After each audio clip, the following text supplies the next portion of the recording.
What up, YouTube? I'm your girl Megan. Welcome to my channel here. This is a brand new channel dedicated strictly for reviewing, providing commentary on reality television, trending topics, news, hot topics. I also have a channel dedicated strictly to astrology called the Hood Astro Queen. I'm gonna link it in the description box below. So if you are interested in astrology, the cosmos, occult science, that type of good shit, go ahead, click that link, subscribe to me there.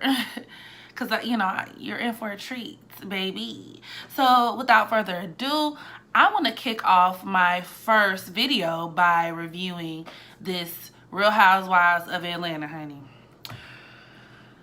Season Who Gives a Fuck, episode Who Cares, okay? This season is kind of the show is in a weird spot simply because everybody knows that Kenya Moore left. She ended up having a baby or whatever, and I mean Nene's back. Porsha is here, but like she's having a baby, and it's not really that interesting. But this particular episode I found to be, it was enough to move me to chorus, enough to make this video. So let's just get right into it, shall we? So this first scene starts off with Nene and Greg.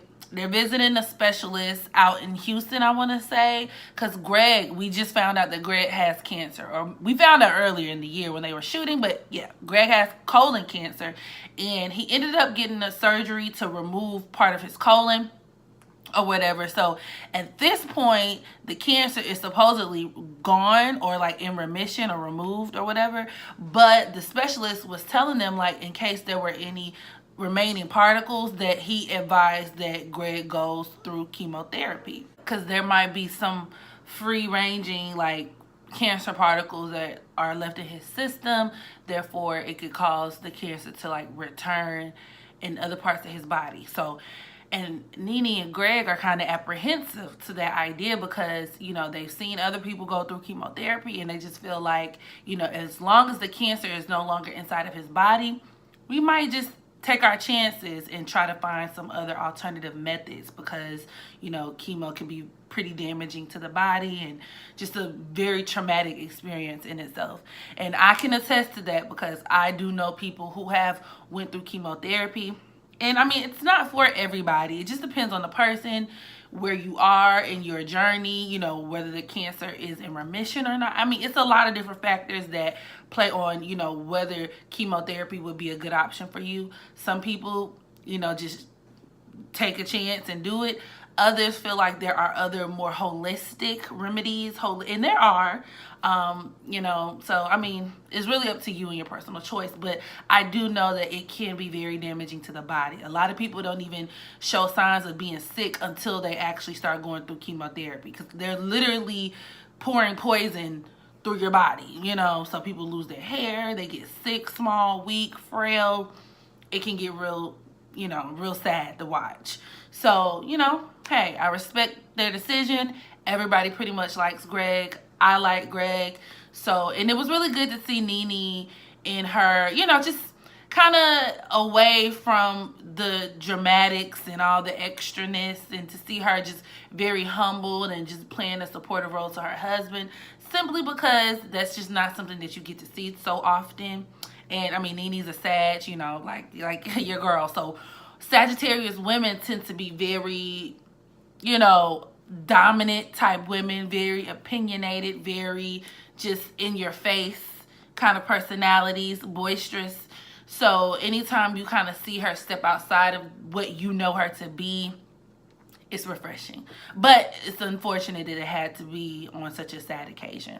So there's that. Scene number 2, Kandi meets up with Shamari. Her name is Shamari. I never knew the girl name. She wasn't the lead singer. She wasn't really anybody important, if you ask me, from the group Black. Okay, they're a group from the 90s. They're not, and she kind of tried to, I see her, she tried to gas herself up a bit, because the truth of the matter is, especially if you're my age, I'm 27, and so like from 27 to I want to say like the early 30s, that kind of demographic, We remember like the major girl groups of the 90s. Of course, we're gonna give it up for Destiny's Child. Of course, we're gonna give it up for TLC. Duh. Of course, we're gonna give it to Escape. But the gag is, girl, Black, y'all have like a nice bop or two. But like, you know, I feel like she's kind of overstating their impact in just like R&B groups in general, because I mean, you got that Boom Like a 808, which we found that Candy wrote it. Candy wrote the record. I didn't even know that. So, you know, Candy wrote the Boom Like an 808, so that was a smash. They were in Bring It On, the movie Bring It On. They did the soundtrack that As If I'm Never Gonna Let Y'all Love Again. Y'all remember. And they had the girl Natasha, well, I think that was her name. She was the rapper chick, and she ended up dying a couple years ago. So, like, you know, and she was my favorite, hell. And then there was, like, the actual girl who could sing. And then there was this bitch, Shamari. There was Shamari. She was like a pretty, I mean, no shade. But, I mean, she was just a pretty face. And now I finally have a name with the face, okay? She meets up with Candy. They start catching up on, you know, oh, like, how's life going for you? They start talking about reuniting with their group members, performing again. They even start talking about their children, blah, blah, blah, blah. And come to find out, Shamari is married to Ronnie DeVoe from New Edition. So, I mean, I didn't know that. He's fine to me. Like, he is so sexy. Like, I like my niggas the color of, like, khaki pants and cornbread. Ugh. So, I mean, and he's older. He's nice and seasoned. He looks good. Period. He looks the fuck good. And I didn't know that he was 13 years older than Shamari. So I was just like, oh, okay, cool. So that works, you know. Candy, she introduces her to us, right? And Candy says that she likes Shamari because Shamari is so real. And I do get that vibe from her. She does seem like she's more down to earth, you know. Even when she's talking, you can tell that she's, unlike some of the other women, she doesn't really have that much stock in being refined and, you know, appearing upper echelon and things of that nature. So she does seem like a pretty fun girl to hang out with. So, you know, it was cute watching them catch up, talking about their kids, blase squaze. Shamari has some cute ass little twin sons. They are adorable. They're like 11 months old, so cute, and they look just like Ronnie, like just like Ronnie. Cute, cute. We like it. I like it. I like what I'm getting so far. Next scene is Shamari and Ronnie together. They're like leaving the twins with their nanny, going to the studio. They got a group together. And like I said, I was liking her. I was liking her, you know, as being a new addition to the cast, up until she started talking about that new group shit. And that's when I hit the side eye. Like, y'all got a group for real. So everybody want to be Beyonce and everybody want to be the Carters, huh? Everybody want to be the motherfucking okay. You got a group with your man that don't nobody like. I mean, granted, he's a legend because she keeps referring to this man as like a legend and hyping him up like he is just the end all be all to me. He's God's gift to music. The truth, once again, just like she did with her own group, I feel like she's overstating Ronnie's importance. Yes, New Edition, don't get me wrong, especially in like the Black community, New Edition is the bee's knees. The bee's knees, okay? We, as well as our parents and everybody else, probably grew up on New Edition, listened to New Edition, blase squaze, you know, they are cool, you know, they're the reason we know who Bobby Brown is. Fine. But bitch, he is like, what did she say? Hold on, let me get this quote right. He is everything to the world. He is everything to the world, Shamari? You think so? Your world to the rest of the world, girl, we don't even know that nigga name. I mean, they don't know, nobody else knows his name. I'm pretty sure of it. When you see them in public, I'm pretty sure, like, you have to explain to white people especially. You gotta explain to white people, like, oh, who the fuck is he? Okay, well, you gotta work backwards from Whitney Houston. So, you know Whitney? Yeah, okay. You remember her husband, Bobby? Yeah. Okay, you remember he was in a group? Yeah. Okay, he's one of the guys in the group. That's kind of how it works.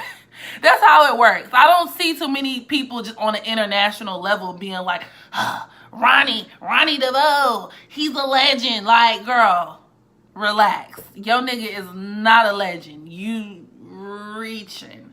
You reaching a little far. They ended up going to the studio, recording a track, like, and it was very lackluster. It was very underwhelming.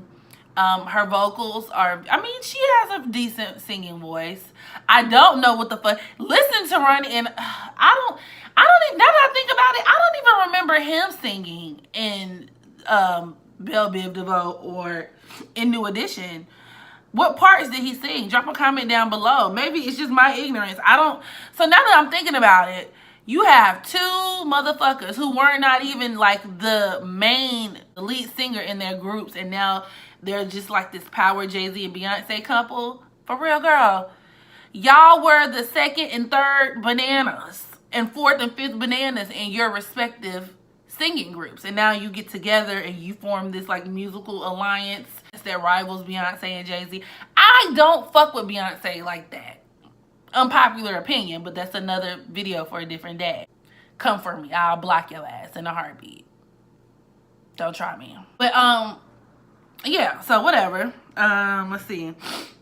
I was like, girl, and then it was just so corny, and then You So Well Rounded, and I mean, honestly, just listening to him, I'm like, ooh, like, he wasn't really talking, but he wasn't really singing. Maybe he was trying to appeal to like that modern trap rap type of sound, you know, to where the guys are kind of half singing, half talking.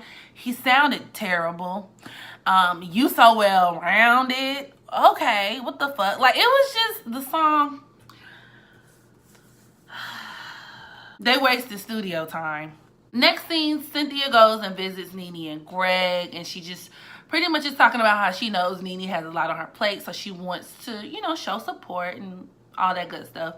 So while she's there, Nene and Greg actually receive like some plants via the suggestion of their holistic doctor. I believe Nene's using like a holistic doctor that Toni Braxton recommended to her. So it's like, okay, girl, you wanted us to know that you talked to Toni Braxton. We get it. But, you know, they got a holistic healing thing going on. I don't know what the trees are supposed to do, what the plants are supposed to do. But, you know, they got it.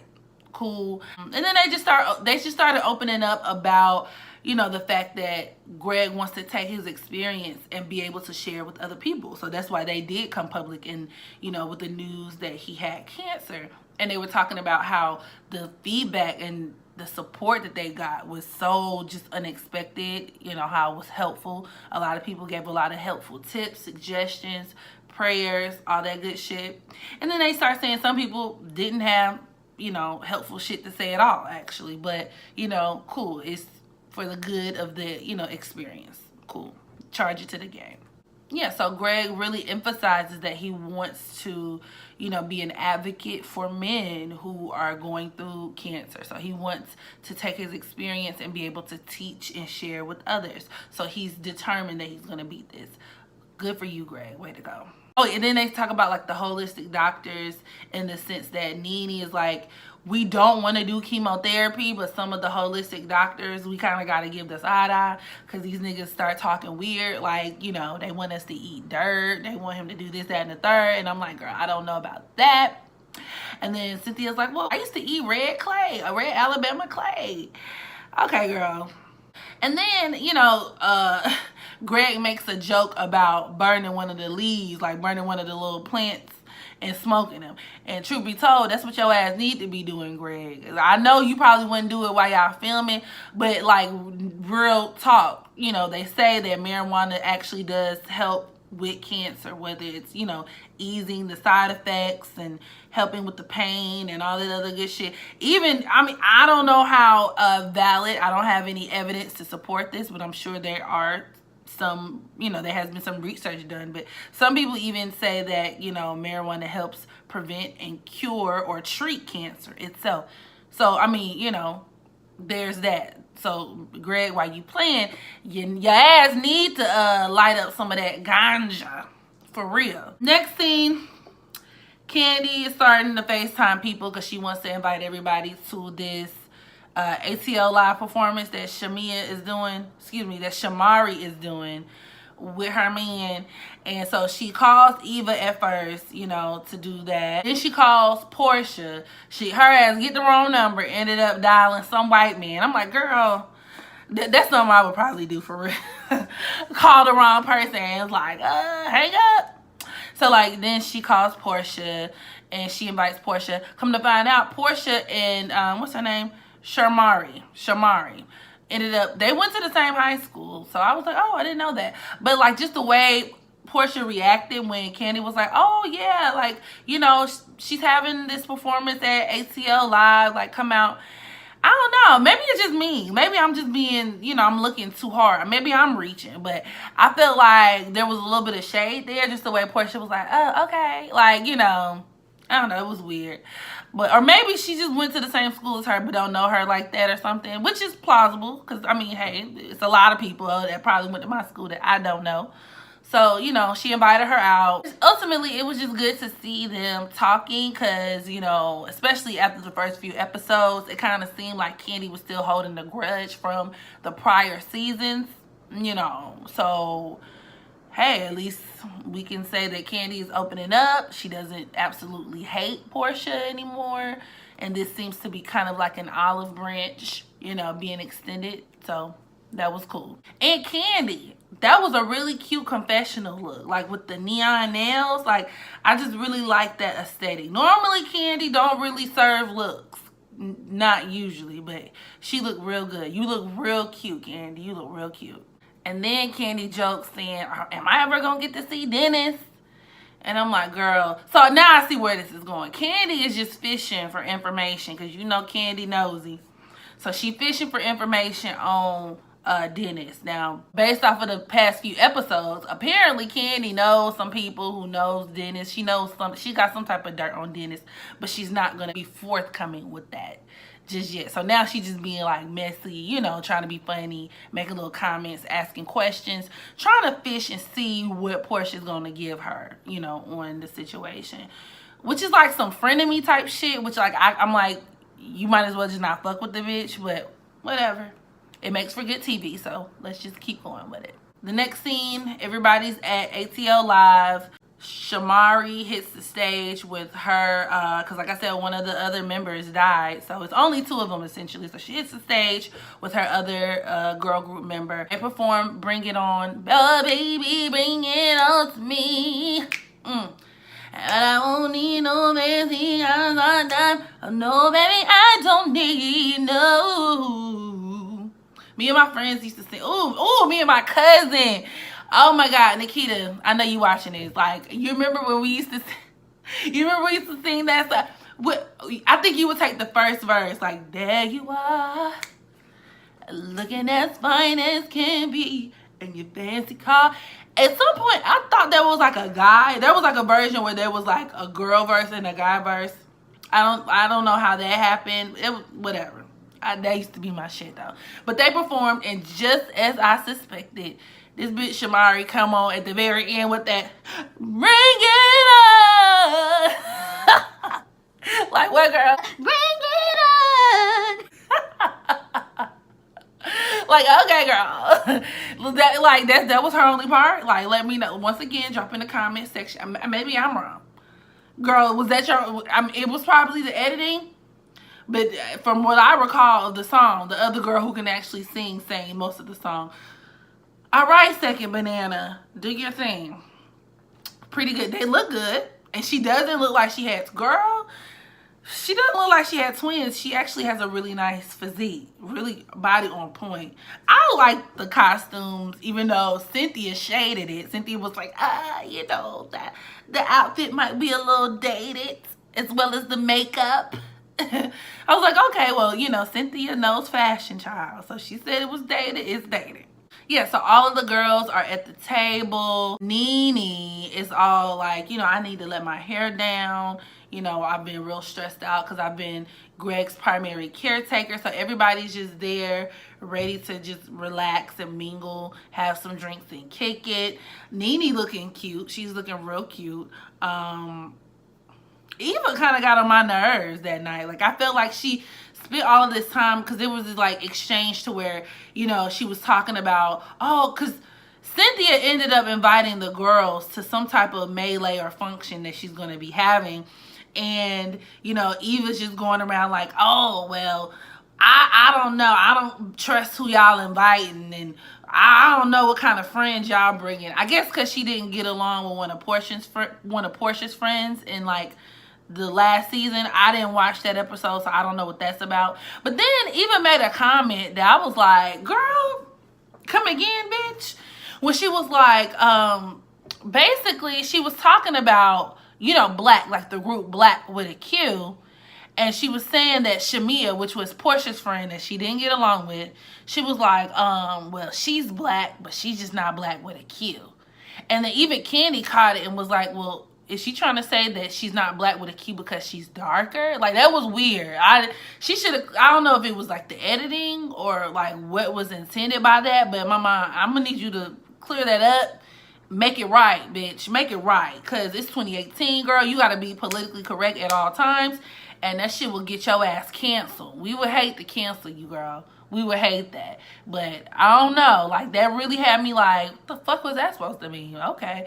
And she just gives me real, like, catty. Even gives me, like, unnecessarily catty kind of tease. Even when it comes to her, like, shading Cynthia all the time. Like, damn, bitch, what the fuck did Cynthia do to you? You know what I'm saying? Like, I didn't think people actually went through situations to where they had people competing with them and they didn't even know it. You feel me? That's kind of what it seems like. Like, I didn't hear Cynthia say anything negative.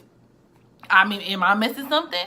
But ever since, you know what I'm saying, Eva's jumped on the scene this season, like, this bitch got everything to say about Cynthia, like, about her age and this and that. Like, I don't know. And then this comment tonight topped it off for me. She keep talking about people friends, like, and she may have very well had some negative experiences with, like, Porsha's friend and whoever the fuck, but I don't know. Something about Eva is rubbing me the wrong way. She's cute to look at, but that's about it. Then, so after that performance, Shamari comes over. You know, Ronnie performs at some point throughout the night. He comes over to the table and they talk to the girls. And, like, girl, basically, while they were talking, they're connecting with Candy about performing, because, you know, Candy, she like to bring up every chance that she gets. She and her group are back together. They're performing too. At some point, New Edition and Candy headline, you know, the same tour. You know, New Edition and Escape headline the same tour. So Candy was like, oh yeah, you know, we was on tour together. Yeah. Y'all did good. Y'all did good. And then Shamari asks Ronnie, you know, do you have any tips for them back? Now, I peeped shit. Bitch, that she's the one who started the moment. Cause Shamari gonna go, babe, you got some advice? You got any tips to give Candy? Like, any tips to give Candy, like, on her group, like, tonight, while they at your performance? That was weird. But then this motherfucker actually answers the question. Do you know this man actually goes on to critique Candy and Escape's performance? He's like, well, you know, just you're where you stand, you know, on the stage. You just got to make sure you stand on the right spot, just to paint a picture, tell a story. And I'm like, bitch, what the fuck? Like, y'all are really, that's when it hit me. Y'all are really delusional. Y'all are, it's official. I don't like you. I'm not here for neither one of them. Like, y'all are completely out of touch with reality. Because if you were in touch with reality, you would understand that, bitch, you are not Jay-Z. Your wife's not Beyonce. Sir, you're not even Bobby Brown. You know what I'm saying? I could kind of even halfway take Bobby Brown giving me advice. And I'm with Candy on this. Bitch, we're at your wife's performance. Or your performance, your wife's performance.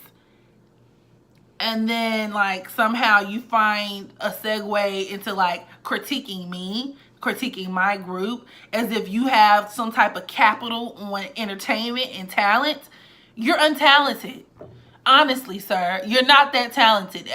We heard you in the studio. You so well-rounded. For real.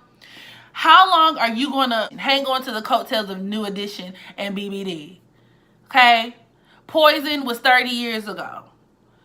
Get over yourselves. Same thing with Black, bitch. You bring it on. What else? Who are you? Honestly, homegirl Dearly Departed, the rapper in your group, was my favorite.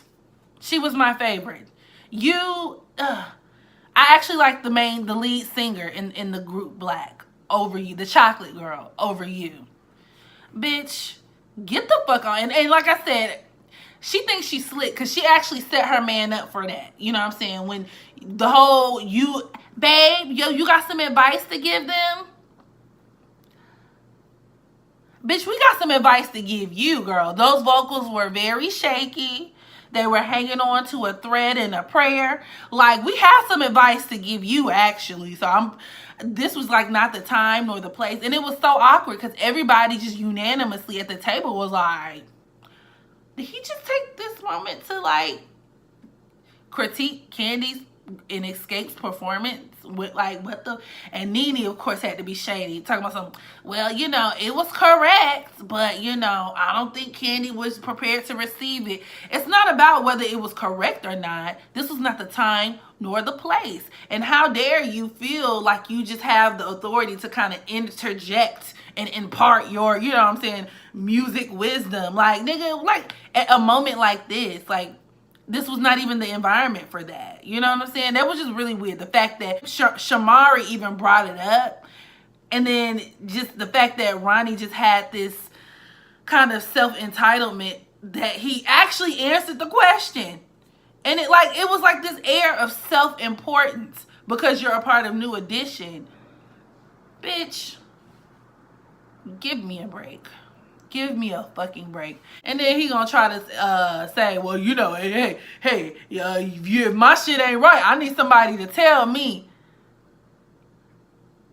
I don't think that would ever happen because nobody cares. Nobody cares. I will say there was a kind of a resurgence of New Edition, when BET did that little docu-series or whatever the fuck that was, like the little 2-part special, 3-part special. And then, Bobby Brown just had his biopic. So I do feel like there was kind of a resurgence as far as like an interest in New Edition and BBD. But like, you're one small little piece of that like nobody really cares about. Next thing, Candy meets Ty at a new old lady gang location. They passed health inspection with 100%. I be feeling like folks just be drawing that shit on there because the certificate had 100, but like on the sheet it's supposed to have like the different markings for like, okay, the different departments on like the checklist, like, okay, what they're being graded on. That shit was just like 100. I'm like, y'all niggas drew that y'all damn 100. You drew it yourselves, probably. Neither here nor there. Then Carmen comes in. It was nice to see Carmen again because she used to be Candy's assistant. She ended up leaving that position to start her own insurance company. I'm like, okay, I like that. I really enjoy seeing people who seek careers and professions outside the entertainment industry, especially when they have like connections and like people that are very close knit in the industry, because it just kind of shows to me that you know what the calling over your life is, and you're completely okay with that not being in the public spotlight. You know what I'm saying? So I enjoyed, that was refreshing. And Candy was just saying the good thing about Carmen being in insurance is that, okay, well now she can come and help me out. Like, when I need some insurance, she's the plug. So I thought that was cute. So then they started talking about Porsha's boyfriend, of course. And then, it flashes to the next scene where Porsha is going to her mom's house. She's with her assistant. Porsha's mama look a hot ass fucking mess with that damn ate out, bleached out, fucked out damn blonde in her hair. She just serves me like I think I'm your sister type of tease. And she's just, honestly, her mama seemed just as kind of like empty-headed, space-headed as Porsha is. And it's not a good look. It's just weird. It was weird seeing them two together. Her mama look a hot, choppy mess. But she's ranting and raving about her new man. And, Porsha has been getting a lot of flack this season because she seems very desperate. And she does. She seems very, like she ain't never seen a nigga before. Like, it's like, wow, girl, are you this excited? Like, And I understand that everybody's different. Some people want love and they really want love. They really want marriage. They really want companionship and all this shit. But it just kind of feels forced. And granted, you know, now we know Porsha is pregnant. You know, she's very pregnant. They're engaged.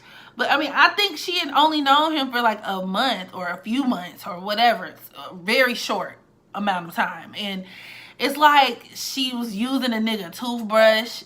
Nasty. You know, like just, ugh. It was like almost like, you know, begging him to marry her. It was too much. It was too much. So she's like, oh, mama, you know, he flew me out to Miami and he had some meals. He makes custom meals. And her mom's like, what? For real, Porsha? Oh my God, I knew you was glowing. And I'm like, oh my God. Normally, this is the part where the mother talks some sense into the child. Like, oh, baby, like, oh, you know, okay, that's great. You know, I just want you to think with a level head. I don't want you to get hurt. Her mama goofy ass is right, just like all up in it, getting lost in the sauce. Like, they're both kind of salivating and falling over each other, talking about all of the things that, you know, Dennis is doing for her. And I'm like, okay, whatever. So during this scene, they're panning back and forth to like Porsha and her mom, and then Candy and Carmen in the shop. So they're kind of like, production wanted to pretty much show Porsha's vantage point and the things she was impressed with in comparison to what Candy and Carmen already knew about Dennis. Okay, so on one hand, Porsha's telling her mom that Dennis bought her a Rolex. Oh my God, he brought me a Rolex. And her mom was, what? A Rolex? Like, and then it pans to Candy and Carmen was like, yeah, I know such and such. He was with such and such. He brought her a Rolex. And I'm like, okay, so this nigga is just handing out Rolexes. He likes Rolexes. Okay, cool. So then, while Candy and Carmen were in the shop, Jamie from a few seasons ago came in, and I didn't watch that shit either, but apparently Porsha beat Jamie up and all this, that, and the third. And I'm like, girl, and Jamie is like, she got some size on her. And I'm like, girl, you let Porsha be. Porsha thickums too, but Porsha honestly don't strike me as the type that can fight. And I just feel like the housewives be so like timid. I'm like, really, y'all got Porsha on here looking like a gangster, but okay. So Jamie, you let Porsha beat you up? Okay, but whatever. She and Porsha used to be friends. Apparently Porsha ran out, beat her up outside of somewhere a few seasons ago. Catch me up on it in the comment section if you must. So Jamie's there, and Jamie has a friend who dated Dennis also. So she's saying that the friend dated Dennis for about 2 or 3 years, that they went to Africa, and then that she got a call from somebody else that Dennis basically left her to be with Porsha. So I mean, on that point, I couldn't really give them that, because I feel like, you know, everybody has a past when it comes to when they're dating people. I guess if you want to be technical, you could compare the timelines, like between, you know, when he met Porsha and when they got serious versus when he decided to cut it off with this girl, that girl, and the third. But I don't really count shit like that, because I feel like everybody is, I mean, you have a fucking life, you know what I'm saying? And even when you first start dating somebody, like, of course you're going to have other people that you're dating and talking to, and that really has no real reflection on his relationship with Porsha. Now that other shit, you know, them saying that he buys everybody Rolexes and, oh, I forgot. How did I forget this? In the scene at the ATL Live, basically Porsha is like going on ranting and raving again about Dennis. And she's like, you know, talking about a dish that she's going to bring to Cynthia's little function. And she's like, well, my man's a chef. Bitch, a chef. That nigga sell hot dogs. And Candy hit the nail on the head. She said exactly what I was thinking. Like, that nigga sells some hot dogs, sis. Like, since when does that make him a chef? All right, girl. Like, you're in love. You got on your rose-colored glasses. But, like, cut it out. Cut it out. Reach. That sounds like some shit you put on your resume. You sold hot dogs, but on your resume you put like, oh, I was a culinary chef, you know, culinary kosher chef. Bitch, cut it. But yeah, so you know, she's bragging about, you know, him catering meals, and then she tops it off with, he's getting my face and my name tatted on him, and he's not going anywhere. Now, if I would have told my mama some shit about a nigga, I don't give a fuck how long I knew the nigga. If I would have told my mom, Bobby getting my face and my name tatted on him, so now I know he's not going nowhere, my mother would look at me like I'm a fucking idiot. Like, okay. And then it makes it worse just because y'all don't really even know each other that well. It's just, ugh. And then come to find out, you know, Porsha and Jamie and Candy are saying he gets everybody's name tatted on them. So that was weird. So I'm like, and Porsha, you didn't see that? Like, I wonder what part of his body he got these names on, you know? Because I'm like, you can't read, sis? Like, you didn't read him with nobody else's name on? Whatever. But she's so impressed. Like, I'm like, wow. Porsha, I knew you were simple. I just didn't know you were this simple. Like, the things that she was gloating and ranting and raving about were just like things that any woman who really had substance would not be just sold and taken aback and just impressed with. Which, I mean, it leads me to one or two conclusions. Either, like I said, your age is really that simple, stupid, and a fucking idiot. Or B, you really want to get married really bad. Like, you really want a family really, really bad. You know what I'm saying? You have your own ulterior motives that you're trying to kind of like hit and check off on the list. So, you know, you're willing to overlook a lot of shit. I mean, you already overlooked his looks. The nigga is ugly as fuck, you know. And Porsha is a bad bitch. Porsha is like, Porsha is fine. You know what I'm saying? So, it you know, to see her with him, she already downgraded in the looks department. You know, but, hey, if she wants to sell herself short, that's fine. Like I said, obviously they're married. Well, they're engaged, and she's pregnant now. Wish you the best of luck, but it doesn't feel like this is going to end well. I'll just say that. But she's impressed. She's so thrilled, and her mom is so thrilled for her. Meanwhile, Candy and them are kind of like laughing, snickering, like, ooh. This bitch sounds kind of stupid. And I agree. She does.